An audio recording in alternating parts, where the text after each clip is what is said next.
할렐루야. 이부에 오신 여러분들 주여로 환영하고 축복합니다. 오늘 또 온라인으로 방송 들어오신 모든 분들도 주의 이름으로 축복합니다. 비를 뚫고 멀리서 오셨네요. 네, 우리 한번 자세히 보시면서 우리 한번 이렇게 인사합시다. 정말 귀한 분이 오셨네요. 한번 인사합시다. 네, 지난주 보니까 비가 많이 와서 이런저런 많은 어려움을 당한 분들이 많이 있더라고요. 그분들 또 가족들에게도 하나님의 위로가 임하시기를 기도합니다. 우리 오늘은 이렇게 한번 서로가 위로하고 우리 시작을 했으면 좋겠는데요. 한번 옆에 분에게 이렇게 한번 마음을 담아서 한번 이야기를 해 줍시다. 요즘 이런저런 일로 많이 힘드시죠? 하면서 합시다. 네, 우리가 살아가다 보면 아마 이런저런 일로 아마 여러분들이 많이 또 힘드신 부분도 있으리라 생각합니다. 무엇보다 미래에 대한 불확실성 같은 우리 직장이 어떻게 될까, 또 우리 자녀들이 어떻게 될까, 또 우리 사업이 어떻게 될까, 건강이 어떻게 될까, 뭐 이런저런 우리 헤쳐나가야 될 일들이 많이 있지 않습니까? 때로는 우리 인생이 억울하고 힘이 들 때가 있죠. 뭐 그런 분들도 계실 것이고, 또 혼자서 또 자녀를 키우기가 참 너무 힘들죠. 야, 이럴 때 내가 어떻게 이 아이에게 이렇게 가이드를 해줘야 될까, 분별하기 너무 어려운 그런 힘들으신 분도 계실 것이고, 또 우리가 신앙생활 하다 보면 하나님의 말씀을 들을 때는 그런가 하고, 또 하나님 약속도 주셨는데 그 말씀이, 그 약속이 언제 이루어질까? 지금 내 삶은 뭔가 일어날 것 같지도 않은데 언제까지 내가 이렇게 기다려야 될까? 이런 기다림이 힘든 분도 아마 있으리라 생각합니다. 오늘 우리가 본 성경에는 그런 한 인물이 나와요. 다윗입니다. 다윗은 참 억울하고 힘든, 정말 한치 앞이 보이지 않는 그런 많은 숱한 고난의 시간을 보낸 사람이 다윗입니다. 그럼에도 불구하고 이 다윗은 그 힘든 시간을 딛고 일어서면서 하나님의 뜻을 이루어낼 수 있었습니다. 어떻게 이것이 가능했을까라는 거예요. 그래서 이 말씀 같이 우리가 묵상하면서 오늘 이 말씀에서 하나님께서 저와 여러분 각자 한 분 한 분, 또 온라인에 들어오신 모든 분들도 하나님의 음성을 잘 듣고 다윗처럼 우리도 우리의 어떤 그 벽을 뛰어넘을 수 있는 은혜가 임하시기를 하나님의 이름으로 축복합니다. 이 다윗은 신실했던, 어린 시절부터 참 하나님 앞에 신실했던 그런 형제였습니다. 우리 보면 아이들 보면, 야, 너 어떻게 어릴 때부터 신실하냐, 뭐 그런 아이들 있잖아요. 다윗이 그랬습니다. 자라면서 다윗은 나라가 참 어려움에 처했을 때에 목숨을 걸고 아무도 나서려고 하지 않을 때 나서서 그 거대한 골리앗과 싸우죠. 그리고 그 골리앗을 쓰러뜨리면서 정말 나라를 구하고 당시 왕 사울 왕을 지켜냅니다. 그런데 참 인생이 아이러니하죠. 목숨을 걸고 지켜주었던 그 왕이 자기를 죽이려고 하는 거예요. 그 시기와 질투 이런 것들 때문에 목숨 걸고 지켜준 왕이 자기를 죽이려고 쫓아다니니 참 얼마나 그 마음이 힘이 들었겠어요. 정말 어떻게 이럴 수가 있나부터 시작해서 참 많은 힘든 마음이 있었겠죠. 결국 다윗은 살아야잖아요. 자기를 죽이려고 계속 쫓아다니니까, 군사를 막 보내고 하니까 도망을 선택을 하면서 십수년을 힘든 방랑의 시간, 아픈 세월의 시간들을 이제 다윗은 보내게 됩니다. 나중에는 더 이상 이 나라에서 내가 어떻게 숨을 곳이 없다라고 생각하면서 이제 적군이죠. 항상 이스라엘과 싸웠던 블레셋 나라로 이제는 우리말 망명이죠. 피신을 하게 되는데, 그곳에 이제 가드라고 하는 곳에 그 왕 아기스 왕에게 이제 전향을 합니다. 이 가드라고 하는 것은 원래 골리앗의 고향이에요. 그러니까 그 자기들의 영웅이었던 골리앗을 쓰러뜨렸던 다윗에 대해서 뭐 그렇게 좋은 감정이 있지는 않았겠죠. 근데 당시는 이렇게 싸움을 잘하는 이런 사람들은 요즘 우리만 용병으로 이렇게 받아들이는 그런 상황이 있었습니다. 그래서 이제 이 다윗은 뭐 엄청난 장군이지 않습니까? 그래서 이제 아기스 왕에게 이제 망명을 하는데, 아마 아기스는 처음에 좀 좋게 호의적으로 생각을 한 것 같은데, 그 아기스 왕 아래에 있는 그 신하들이 이 다윗의 위험성을 이야기를 합니다. 왕이시여, 이 다윗은 굉장히 위험한 인물입니다. 우리 골리앗을 무너뜨렸고 이 사람이 지금 어떤 생각을 가지고 온지도 모릅니다 라고, 이 다윗을 빨리 죽여서 나중에 우환을 없애야 합니다 라고 이제 간언을 하게 되죠. 그러니까 이게 왕이 들어보니까 이게 일리가 있지 않습니까? 그런 상황에 처하니까 다윗이 어떻게 행동하냐면, 어떻게 하겠습니까? 적진에 들어가서 혼자서 갑자기 미친 체를 합니다. 막 침을 막 이렇게 수염에 막 흘리면서 막 미친 사람 흉내를 내게 되죠. 그런 모습을 그 아기스 왕이 보면, 저런 미친 사람을 왜 데려왔냐, 당연히 내쫓아라. 그래서 거기서 이제 미친 사람 취급받으면서 내쫓임을 당하면서 겨우 목숨을 건지게 되죠. 여러분 한번 생각해 보세요. 다윗이 참 얼마나 그 마음이 얼마나 비참했겠어요. 자기가 그래도 정말 나라를 구한 그런 장군이요, 그런 사람인데 정말 이렇게 미친 채 하면서 목숨을 건져야 되는, 참 마음이 너무너무 비참하고 힘들었을 것 같다라는 생각을 해봅니다. 그러니까 이제 더 이상 갈 곳이 없는 거예요. 왜냐하면 다윗이 누구한테 좀 도와달라 이렇게 하면 사울왕이 다윗하고 접촉한 사람을 죽여버리는 거예요. 너 다윗하고 뭐라도 또 짰지? 이렇게 해가지고, 그러니까 이제는 사람을 만날 수도 없는 거예요. 왜? 자기하고 만나면 낭패를 보니까. 그래서 이제 다윗이 마지막 선택한 것은 사람이 아니라 장소였습니다. 광야라고 하는 장소. 그래서 그곳에 광야에 있던, 그래서 간 곳이 아둘람이라고 하는 동굴입니다. 이 아둘람 동굴은 뭐 저는 아직 가보지 못해서 모르겠는데 아마 그럴 기회가 아마 있으리라 생각되는데요.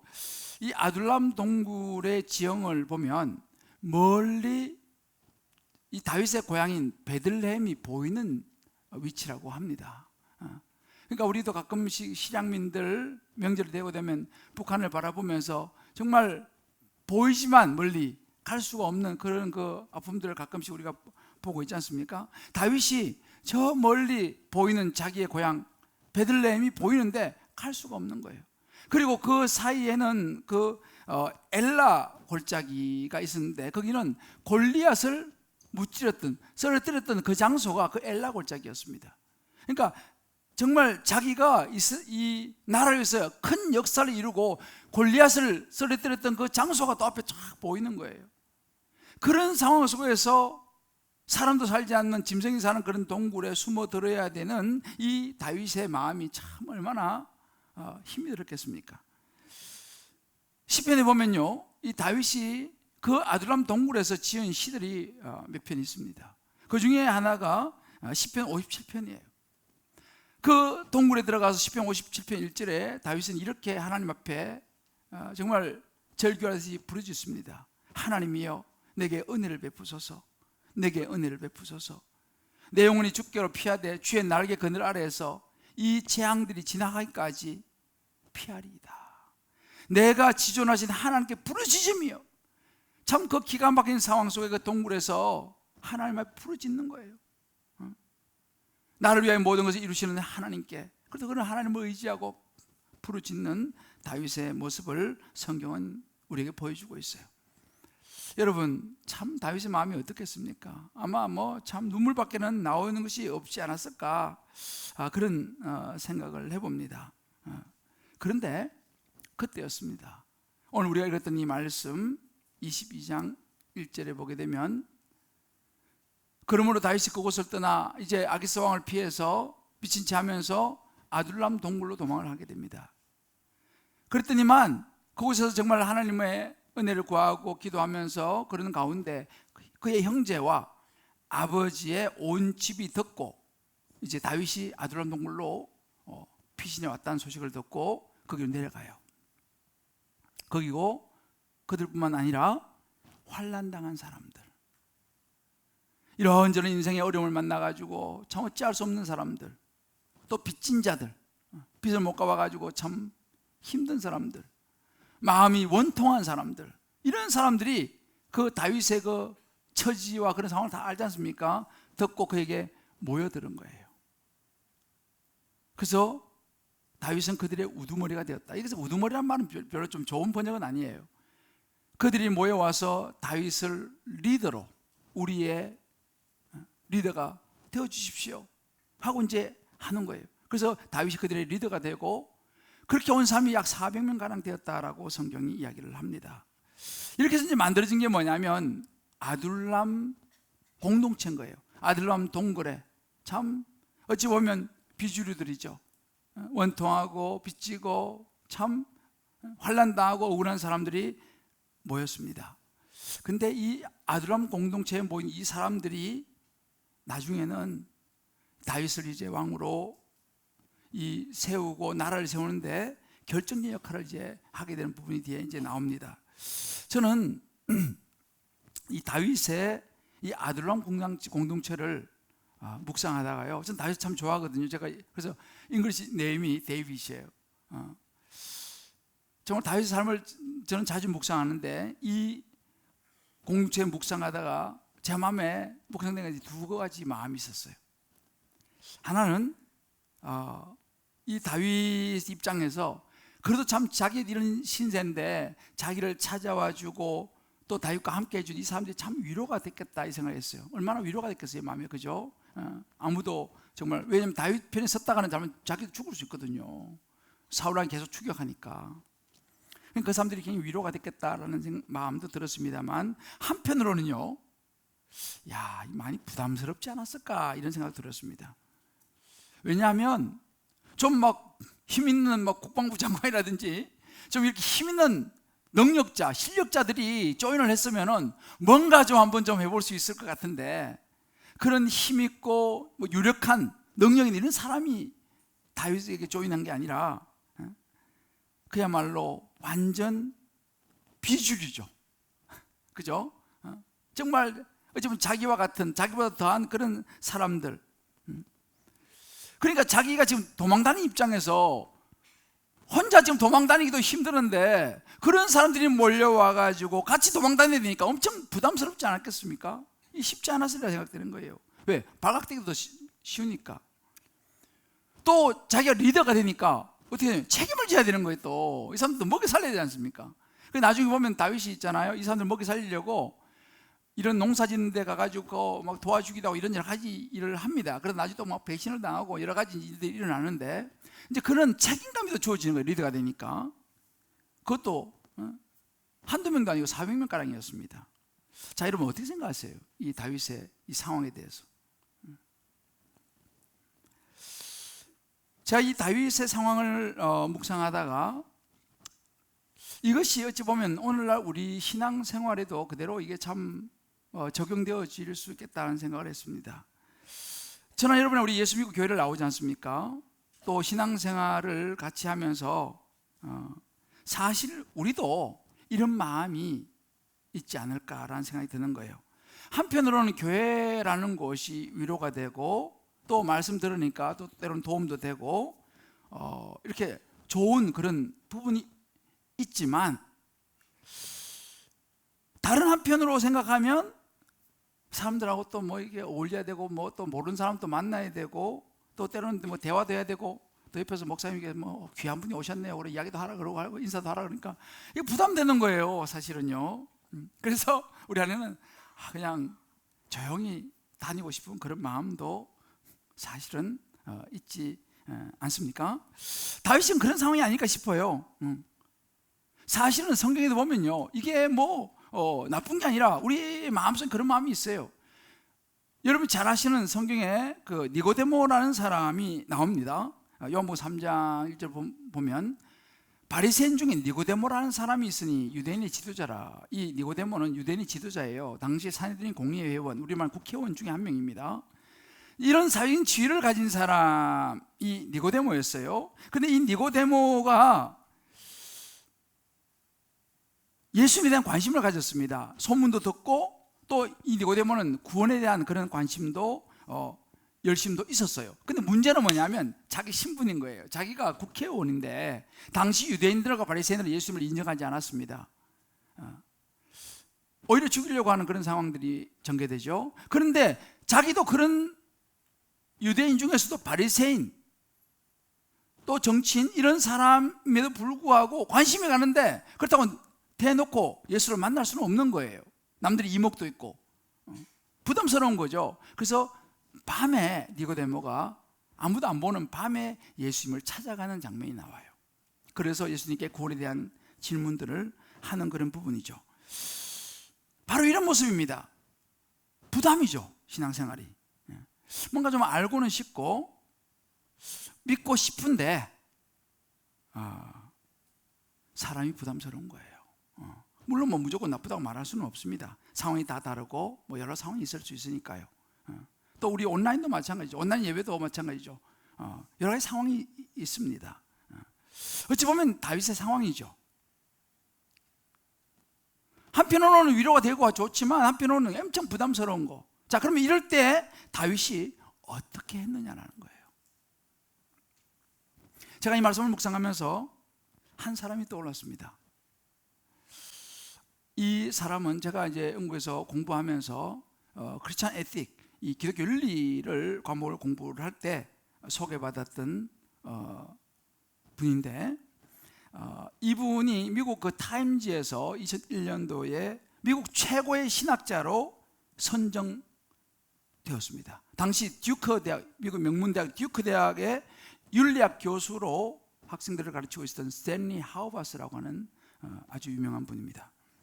이 스탠리 하우바스가 이 기독교 윤리에서 뭐 아주 탁월한 분이신데 이분이 주로 이야기하는 건 뭐냐면 미국 교회의 세속화를 이야기해요.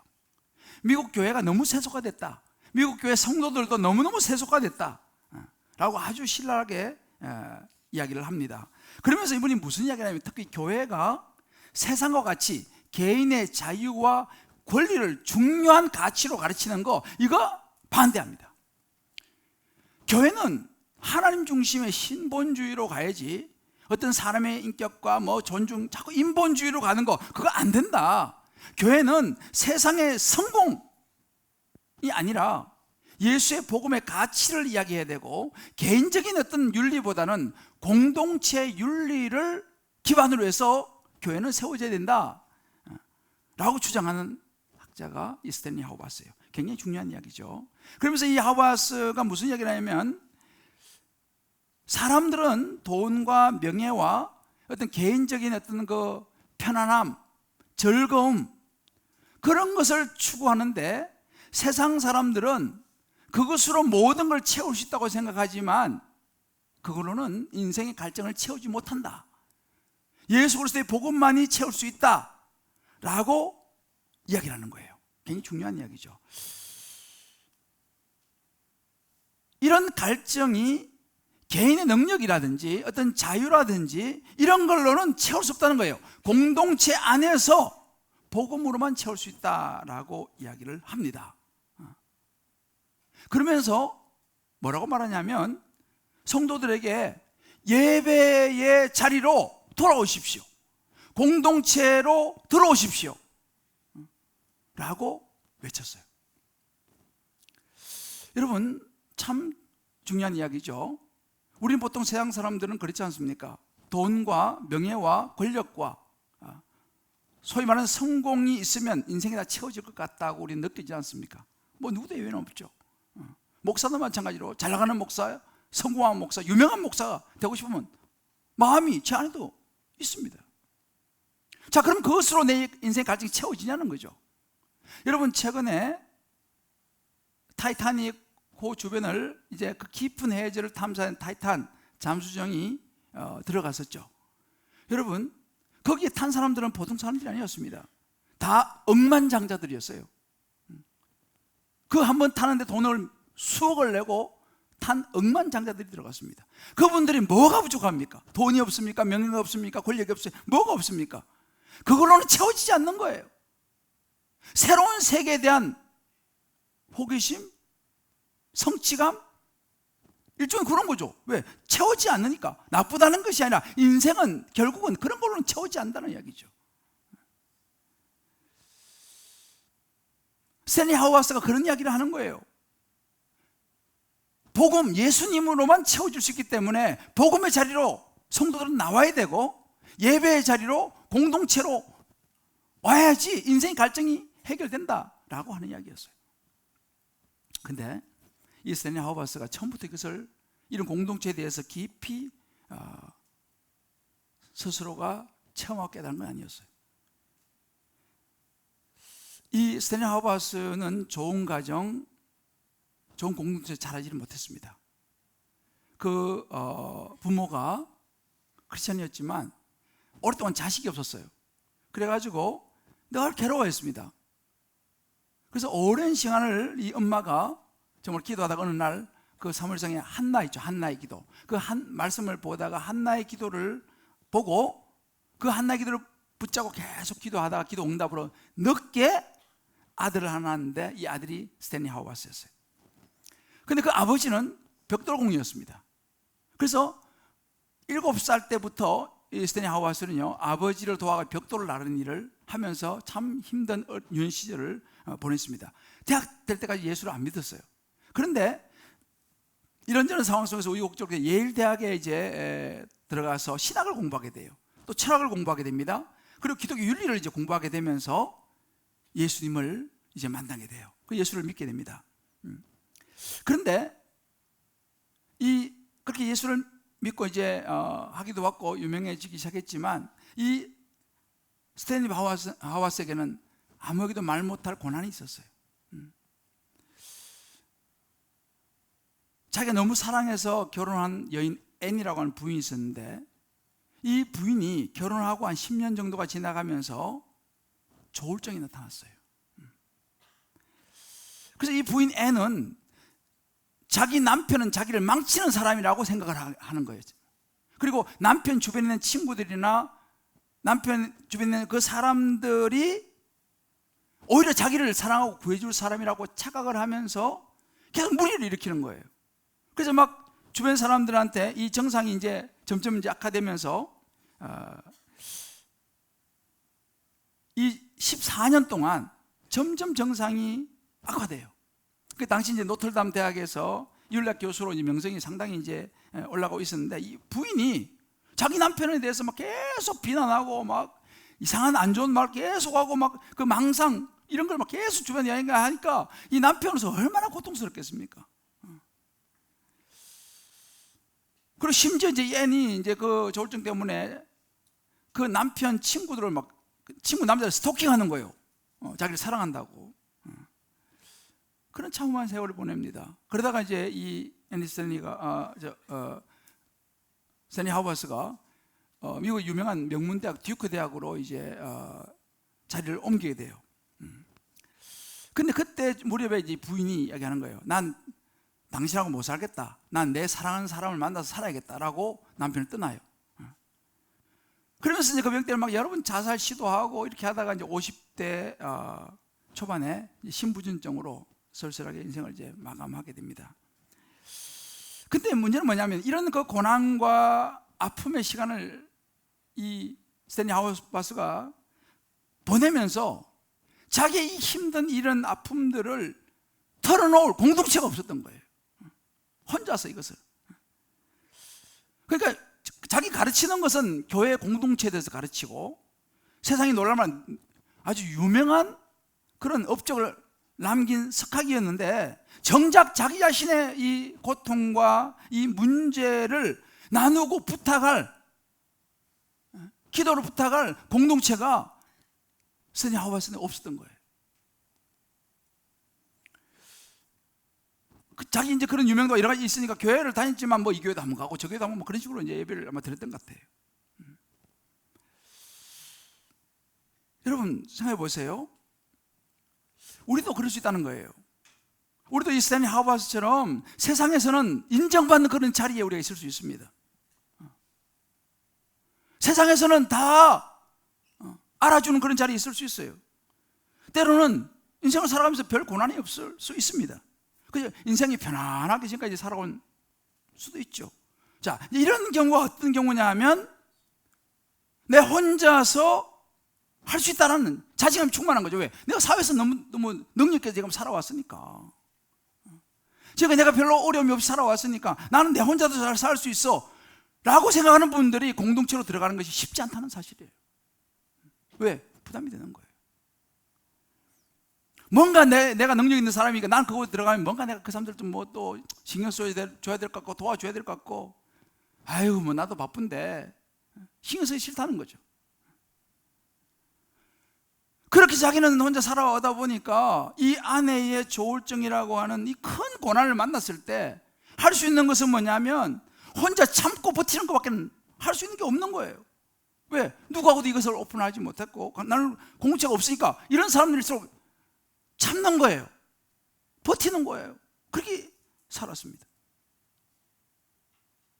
그렇게 그냥 참고 버티고 홀로 힘겹게 살아가는데 문제가 또 생긴 거예요. 그래서 그 아들이 하나 있었는데 에돔이라고 하는 아들이 있었어요. 이 아들이 이제 사춘기로 10대로 이제 접어들면서 점점 이제 방황하고 엄마가 지금 그러니까 이 아들을 돌보는데 이제 한계가 온 거예요. 이 사람이 자기는 할 일도 많고 한데 그 아들을 계속 케어하는 것이 한계가 온 거예요. 야, 어떡할까 하다가 이제 어쩔 수 없이 이 아들을 돌봐줄 공동체를 이제 찾게 됩니다. 근데 마침 이제 이분은 지역 유명한 사람이니까 지역 교회에서 어떤 행사를 하는데 그 이제 행사를 참여하다가 우연히 그 교회에서 존 스미스라고 하는 목사를 만납니다. 근데 존 스미스 목사 이런 이야기를 딱 던진 거예요. 교수님, 박사님, 당신은 가르치는 것은 잘하시는데 가르치시는 대로 살지는 않는 분이시죠? 이렇게 딱 아예 그냥 돌직구를 날렸어요. 정확한 진단. 죽은 누구도 그 사람한테 그렇게 얘기해 준 사람 없어요. 근데 딱 존 스미스 목사가 그렇게 한 것입니다.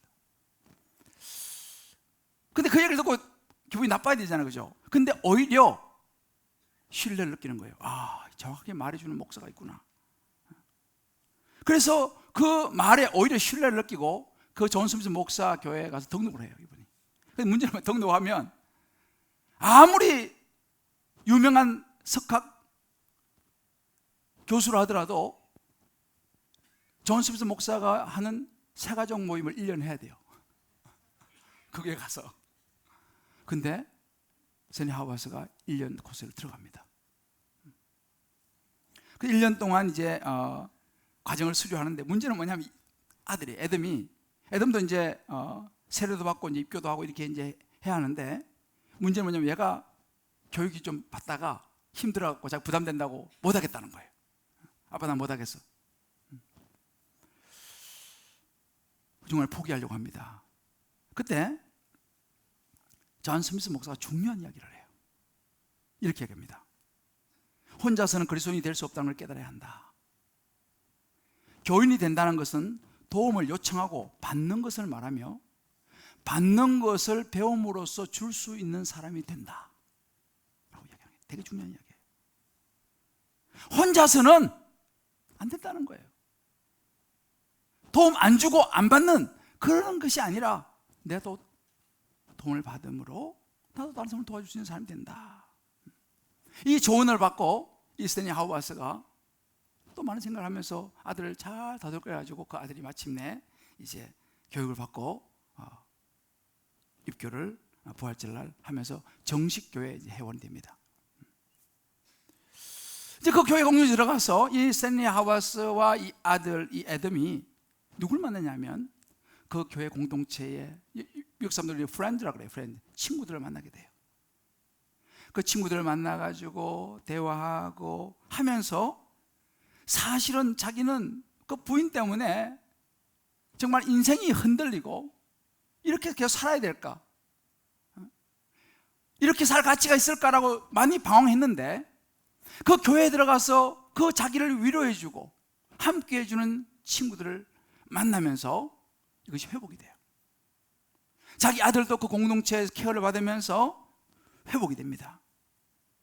결국은 이 공동체가 이 스탠리 하우버스와 아들을 지켜주고요, 회복이 되면서 그때 이제 스탠리 하우버스가 굉장히 중요한 책들을 많이 써내게 되는 그런 이야기예요. 그 고백을 이 스탠리 하우바스가 합니다. 여러분 어떻게 생각하세요? 여러분 보세요. 다윗을 살린 것은요, 어찌 보면 그 부담스러웠던 아둘람 공동체였다는 사실이에요.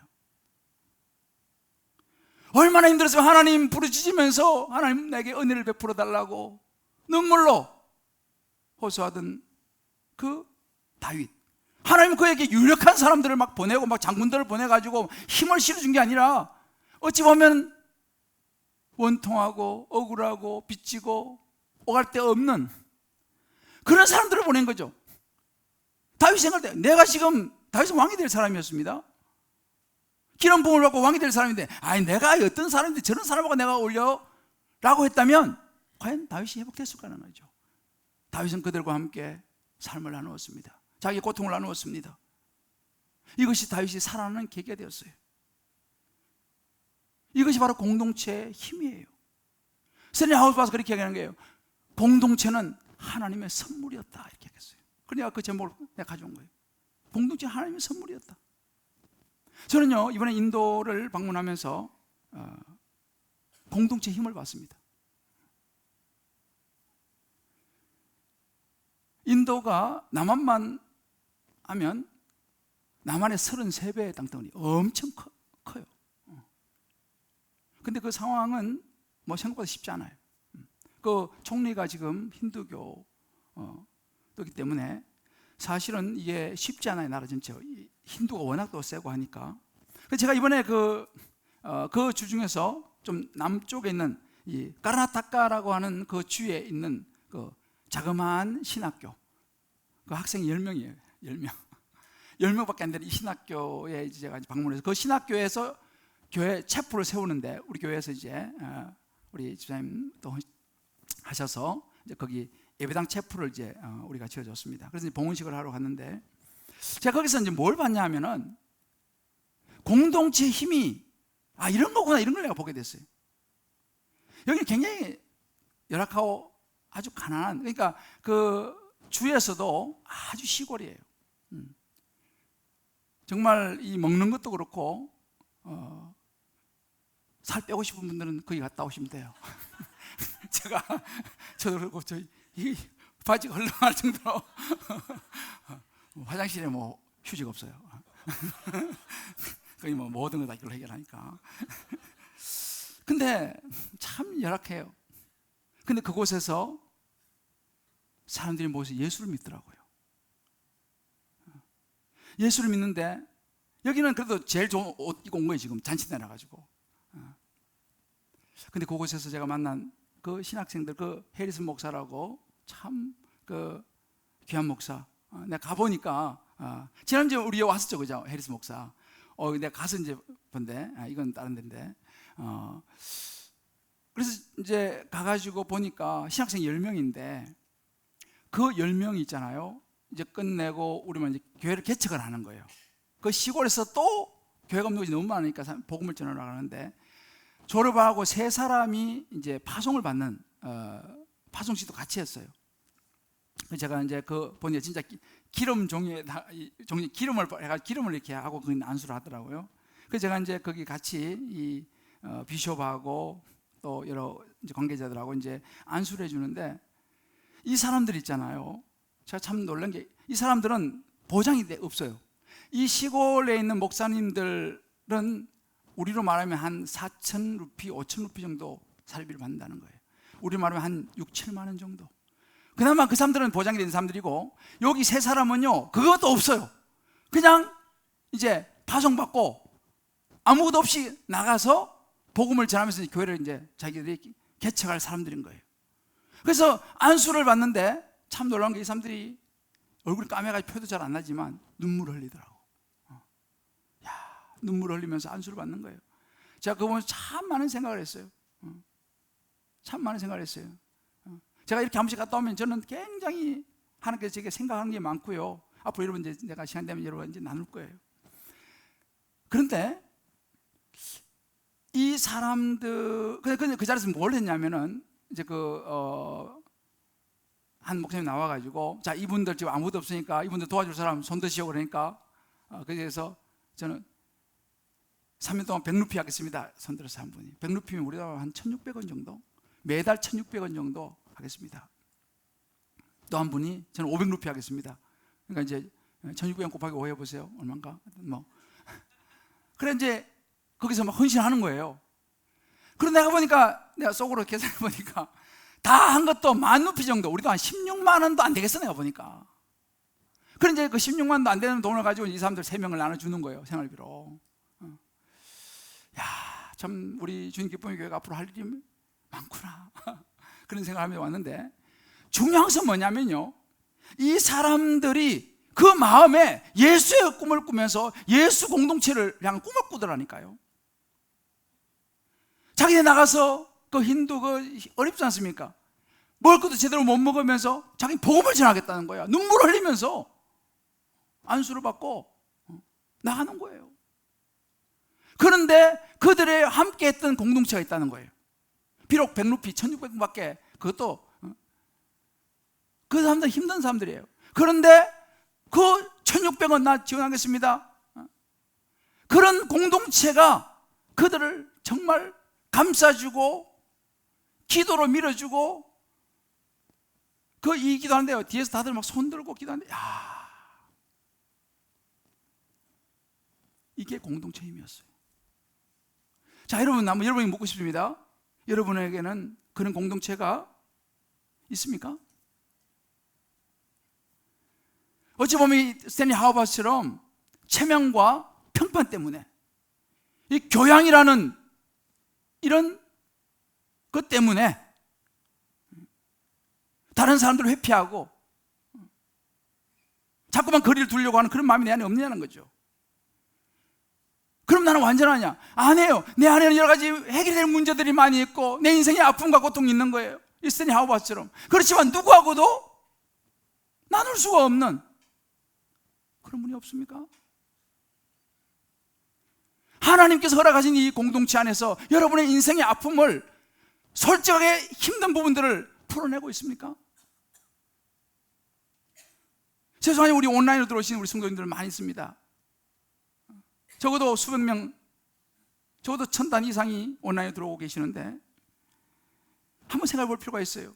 물론 온라인으로 예배 드리는 자체가 너무 귀하고 또 그럴 수밖에 없는 상황도 있습니다만은, 한 가지 온라인으로 예배 드릴 때는 이 공동체를 만나기 어렵다는 거예요. 어쩌면 좀 편할 수 있을지 모르겠습니다만은, 온라인으로 오신 분도 마찬가지예요. 정말 내 인생에 함께 아픔을 나누고 때로는 보호를 받으면서 내 삶, 때로는 아픔, 슬픔을 나눌 수 있는 그런 공동체가 필요하다는 사실이에요. 구약에 보면 도피성이죠, 도피성. 왜 도피성을 만들었습니까? 억울하고 힘든 사람 피하라는 거예요. 여러분, 교회는요, 어찌 보면 도피성이 돼야 되는 거예요. 여러분, 오해하지 마세요. 교회는요, 완전한 사람 모이는 곳 아닙니다. 잘난 사람들은 모이는 곳이 아닙니다. 교회는 어찌 보면 원통하고 억울하고 빚 못 갚아가지고 힘들고 참 이런저런 오갈 데 없는, 어찌 보면 그런 아둔한 공동체 같은 사람들이 교회에 모이기 때문에, 여러분, 교회에서 완전한 걸 찾지 마세요. 왜? 그런 사람들이 모여서 함께 서로 도와주고 끌어주고 당겨주면서 세워가는 공동체, 하나님께서 그렇게 만드셨기 때문에 그래요. 할렐루야. 다윗은 그런 공동체에서 인생을 다시 시작했습니다. 아유, 내가 지금 앞으로 왕이 될 사람인데 내가 저런 사람들하고 어울려? 그랬다면 다윗은 회복 뭐 하지 못했을 거예요. 여러분, 요셉을 아시죠? 요셉이 어디서 인생을 새로 시작했습니까? 감옥이었어요. 요셉이 감옥에 죄지어서 갔습니까? 억울하게 누명 쓰고 갔지 않습니까? 그러나 그는 감옥에서 간수를 만나고 그 감옥에 들어온 사람들 만나가지고 같이 공동체를 이루면서 자기의 삶을 나누지 않습니까? 요셉이 어떻게 들어왔냐? 참 제가 이렇게 억울한 일이 있어서 들어왔습니다. 나중에 좀 기억해 주십시오. 그것이 요셉의 감옥 공동체였어요. 나중에 그 감옥 공동체 만난 사람들이 요셉을 총리를 만드는데 결정적 역할을 하게 됐다는 사실을 우리는 기억해야 됩니다. 저는요, 최근에도 우리 교회에 이 종교에 아주 부정적인 생각을 가지고 있었던 한 자매의 간증을 제가 보았습니다. 이 자매는요, 뭐 자기도 모르게 나는 쓸모없는 인간이야 이런 생각을 많이 했다고 그래요. 근데 직장에서 한 상사를 만났는데 이 상사가 예수를 잘 믿는 사람이었어요. 자기 보니까 이 사람 뭔가 생각이 달라, 가치관이 달라. 그래서 대화를 나누는데 그 예수 잘 믿는 상사가 얘기하는 거예요. 자기 쓸모없다고 생각했는데 아니야, 너 존귀한 사람이야, 이런 이야기를 성경 이야기를 해준 모양이죠. 그래서 나도 그럴 수 있을까? 그러다가 이제 그 상사의 이야기를 조금 듣다 보니까 나도 교회 한번 가볼까? 그래서 추천을 받아서 교회, 그냥 집 가까운데 교회를 나왔는데 그게 주님 기쁨의 교회였어요. 처음에 이제 한 몇 달 동안은 저기 뒤에 앉아 살짝 예배만 드리고 갔다 그래요. 그러다가 조금씩 설교를 들으면서 좀 마음이 조금씩 열려서 엄청 부담스러웠지만 등록을 했다는 거예요. 등록을 하니까 새가족 모임을 추천하더라는 것이죠. 부담스럽지만 일단 새가족 모임을 갔습니다. 새가족을 마치고 하는데 순장을 또 추천해 준 거예요. 순장을 만났습니다. 그 순장이 이 자매를 케어한 거예요. 케어하면서 이 순장이 어떻게 하면 자매한테 성장 팀 돌반 한번 그런 게 있는데 한번 해보라고 이 순장이 그 자매를 추천했습니다. 부담스럽지만 그곳에 가면 뭔가 내가 하나님을 좀 만날 수 있을지도 몰라 이런 생각이 설쳐서 성장 팀 돌반 신청을 한 거예요. 그러면서 그 다락방에서 케어를 받으면서 성장 팀 돌반 가가지고 양육을 받으면서 이 자매가 생각이 바뀌기 시작했어요. 처음에는 막 어떻게 하면 그냥 둘러대고 안 갈까 이렇게 막 생각하다가 조금 은혜를 받으면서 이 자매가 예수님을 만나게 시작한 거예요. 그러면서 그의 생각이 바뀌기 시작하고 삶이 바뀌기 시작하고 그 시간이 오히려 기다리기 시작하고 이렇게 고백했습니다. 배우는 동안 정말 많은 걸 깨달았고 세상에 있는 모든 존재들이 다르게 보였습니다. 이전에 보이지 않았던 길거리들의 풀조차 예뻐 보였고 어떤 날은 주위 나무들이 흔들리며 주님을 찬양하는 것만 같이 느꼈습니다. 이런 시간에서 내가 볼 수 있다는, 이런 시각에서 내가 볼 수 있다는 것에 가장 많이 놀랐고 또 내가 이렇게 바뀔 수 있다는 사실에 다시 한 번 더 놀랐습니다. 이런 양육 과정을 통해 나는 하나님의 목소리를 듣는 법을 조금은 알게 된 것 같습니다. 할렐루야. 2주전 이 자매가 여기서 수료했어요. 사실 이런 예는 우리 교회 굉장히 많습니다. 여러분 기억하셔야 돼요. 공동체는요 하나님이 주신 선물인 줄 믿으시길 바랍니다. 할렐루야. 자, 옆에 분을 한번 축복합시다. 공동체는 하나님이 주신 선물입니다. 여러분 하나님이 세상을 창조하실 때 있잖아요, 하나님 혼자 창조하지 않았어요. 성부, 성자, 성령 세 분이 우리가, 창세기 1장은 우리가, 하나님은 태초부터 공동체로 계셨고 창세기 2장 18절을 보면 사람이 혼자 있는 것이 좋지 않아서 혼자 있는 건 별로 좋지 않다고 그랬어요. 하나님 보시기에 돕는 배필을 아담에게 붙여줬다는 사실입니다. 여러분 예수님도 가만히 보세요. 예수님 이 땅에 오셔가지고 많은 일을 했지만 예수님 남긴 게 딱 하나예요. 12제자 공동체 남겼습니다. 그 12제자 어떤 사람이었습니까? 여러 명이 어부였습니다. 어부. 유력한 좋은 사람 뽑지 하필 어부를 왜 뽑겠어요? 그렇잖아요. 선택은 예수님께 있었으니까. 많은 사람이 어부 출신이었습니다. 갈릴리 출신이었습니다. 그 중에 삼시라는 세리도 있었어요. 물론 그 중에 하나는 예수님 자신을 배반하고 팔았던 가룟 유다도 있었죠. 공동체가 완전하지 않지 않습니까? 그 중에 대표적인 사람이 누구냐? 예수님을 의심했던 도마가 있어요. 도마는 예수님 부활하고 난 다음에 나는 예수님 그 옆구리 장자국 만져보고 손 못자국 만져보기 전에는 나 못 믿겠어 했던 사람이 도마였어요. 그 제가 이번에 놀란 게, 이번에 제가 갔던 그 첸나이 마드라스 학교에 이제 제가 가서 말씀을 나누는데요, 그곳에 보니까 도마의 무덤이 있더라고요. 도마가 AD 52년에 그 이스라엘에서 이 게릴라라고 하는 인도 서쪽 해안으로 배를 타고 도마가 그곳에 간 거예요.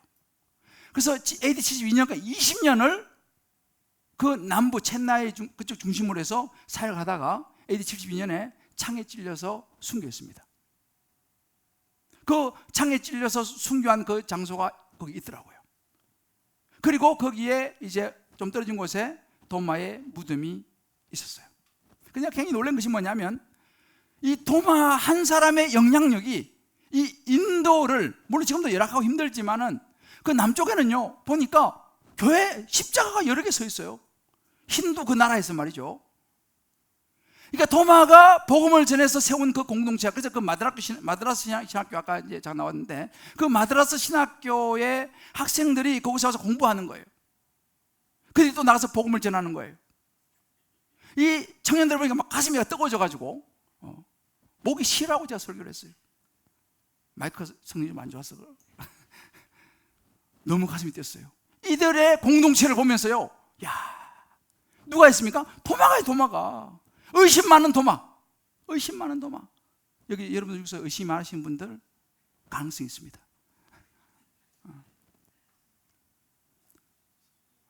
우리 사랑하는 성도 여러분, 저는요 이제 우리 교회가 15년, 16년 차로 들어갑니다. 전반기 7년, 1년 쉬었고 후반기 7년 제자훈련을 하고 있어요. 그럼 제가 느낀 게 뭐냐면 공동체의 중요성입니다. 다윗을 살린 것이 믿음의 공동체였고, 주님 기쁘면 교회가 건강할 수 있는 것도 공동체라는 사실이었어요. 근데 여러분, 우리 알아야 되는 것이 뭐냐면 공동체 중심 사람이에요. 그런데 여러분, 더 중요한 게 있어요. 공동체 사람이 모여서 만드는 거지만 그 사람 안에 예수 그리스도의 복음이 있을 때 그 공동체가 건강한 줄을 믿습니다. 사람만 많이 모인다고 해서 건강한 건 아니에요. 사람만 많이 모이면 오히려 위험할 수도 있어요. 왜? 인간은 다 죄인이니까. 그 안에 말씀이 있어야 되는 거예요. 그 안에 복음이 있어야 되는 거예요. 그 안에 예수 그리스도가 있어야 되는 것입니다. 여러분, 우리가 예수 믿어야 될 줄을 믿습니다. 주님 기쁨의 교회 공동체가 하나님 말씀 예수가 있어야 되는 거예요. 교회는 그래서 좋은 목사가 있어야 되는 거예요. 좋은 리더가 있어야 되는 거예요. 그러면 누가 좋은 목사고 좋은 리더입니까? 말 잘하는 사람이요? 잘생긴 사람이요? 능력 있는 사람이요? 아니에요. 정말 좋은 목사, 좋은 리더는요, 그 안에 하나님의 말씀, 예수 그리스도가 확신이 있는 사람인 줄 믿습니다. 그런 사람이 좋은 순장인 거예요. 나 예수 없이 못 살아, 이런 순장이 좋은 순장인 거예요. 이것이 아둘람 공동체였습니다. 여러분, 공동체에 대해서 어떤 생각을 하고 계신지 모르겠어요.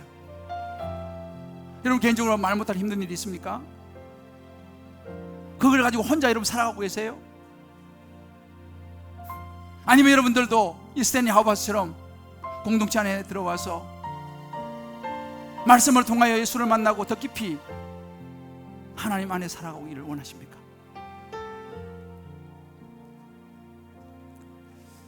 저는 여러분들에게 도전합니다. 모든 분들이 다 다락방으로 들어가시기를 저는 추천해요. 공동체로 들어가시길 바라요.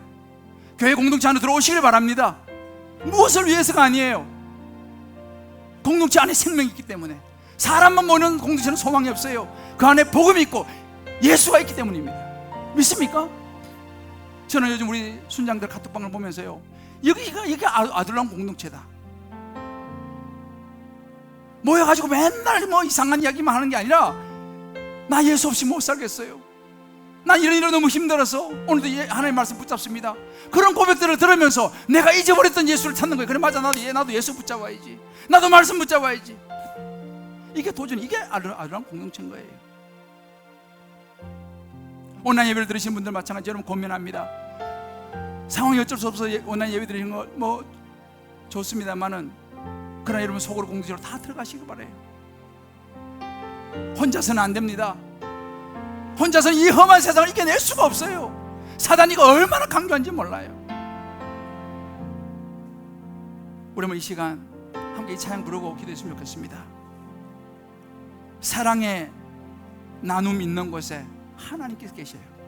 두세 사람이 내 이름으로 모인 곳에 내가 그들 중에 있느니라. 마태복음 18장 20절에 말씀하셨습니다.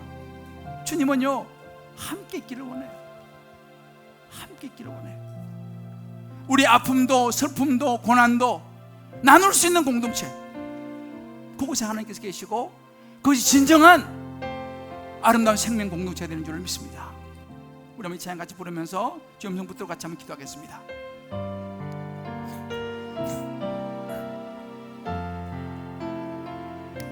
사랑의 나눔이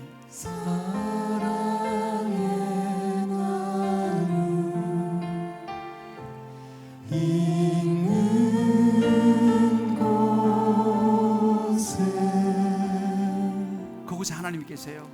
하나님 이것이 공동체입니다.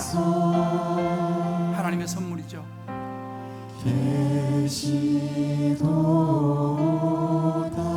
우리의 아픔의 나눔이 있는 곳에 아픔 좋은 이야기만 하는 게 아니에요. 잘난 체 하는 거 아니에요.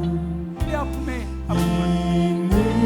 내 고민을 나누는 곳에 하나님께서 계십니다. 하나님께서 계십니다. 계시도다. 때로 우리 인생의 슬픔과 고난이 있죠. 그걸 나누는 거죠. 슬픔의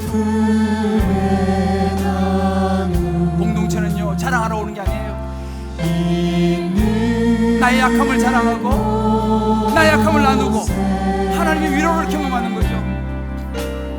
하나님께서 계십니다. 계시 말씀의 나눔이 있어야 돼요. 말씀이 있어야 돼요. 예수가 있어야 되거든요. 말씀의 나눔이. 말씀 사람들의 이야기가 아니에요. 하나님의 말씀을 나누어야 돼요. 있는 말씀이 능력이에요. 말씀을 듣고 나누어야 되는 거예요. 하나님 계십니다. 하나님께서 계시도다. 우리 한번 저기 눈을 감고 한번 기도합시다. 여러분 중에 오늘 이 말씀을 들으시면서 주님께서 이미 말씀하시고 계셨을 거예요. 이제 우리가 반응을 해야 되는 거예요. 구체적으로 내 삶에 적용을 해야 되는 거예요. 여러분 중에 하나님께서 결단하기를 원하십니다. 그래, 나도 이제 공동체로 속으로 들어가야겠다. 부담스럽지만 그 부담이 우리를 살리는 거예요. 사단은요, 부담이라는 걸 통해서 우리를 자꾸만 공동체 속으로 못 들어가게 만드는 거예요. 이런저런 이유를 들어서요. 그곳에 생명이 있고 그곳에 말씀이 있고 그곳에 회복이 있거든요. 그것이 아둘람 공동체였습니다. 우리 아둘람 공동체로 들어가야 해요. 우리 각자 조용히 우리 주 이름 부르면서 같이 기도하면서 주여 주신 음성에 응답하고 결단한 시간 되기를 원합니다. 또 우리 온라인으로 오신 모든 분들도 마찬가지예요. 같이 우리 기도하겠습니다.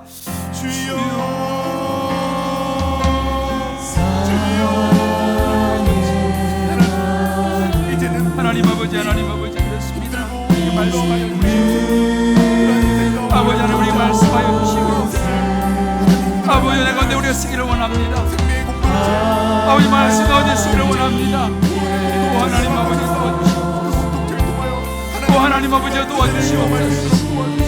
오 하나님 아버지, 하나님 우리가 공동체에서 하나님 만나게 도와주시고 인생의 힘든 문제를 풀어내게 도와주시고 혼자 절망으로 앉아있는 것이 아니라 하나님을 기억하는 공동체 안에 내가 들어가서 아버지 나도 그 올라가는 것을 하는다. 하나님을 위하여 주시옵소서. 아버지 공동체 기회를 받게 도와주시고 공동체의 은혜를 받게 도와주시옵소서. 아버지 말씀하여 주시옵소서. 오 하나님 아버지 도와주시고 오 하나님 역사하여 주시고 예수의 나눔이 있는 곳에 예수의 나눔 있는 곳에 있는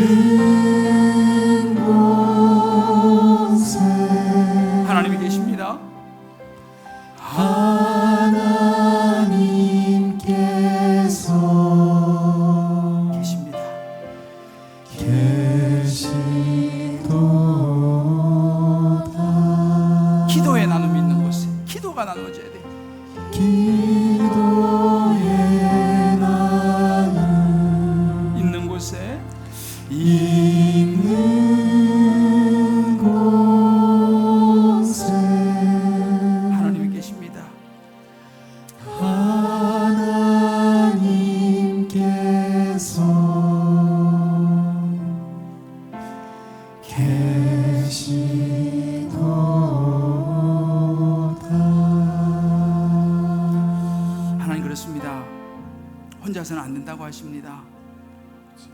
두세 사람이 내 이름으로 모인 곳에 내가 그들 중에 있다고 하셨습니다. 하나님 아버지, 우리 인생이 참 힘든 일이 너무 많습니다. 내 혼자 힘으로 감당하지 못할 때가 너무 많습니다. 어떻게 해야 될지 모를 때가 너무 많습니다. 이 자식을 어떻게 해야 될지 모를 때가 많습니다. 이 직장을 어떻게 해야 될지.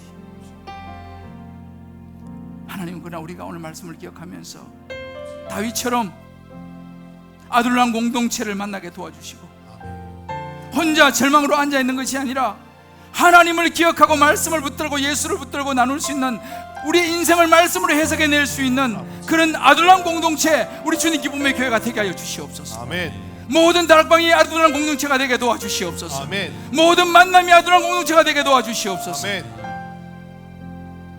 하나님,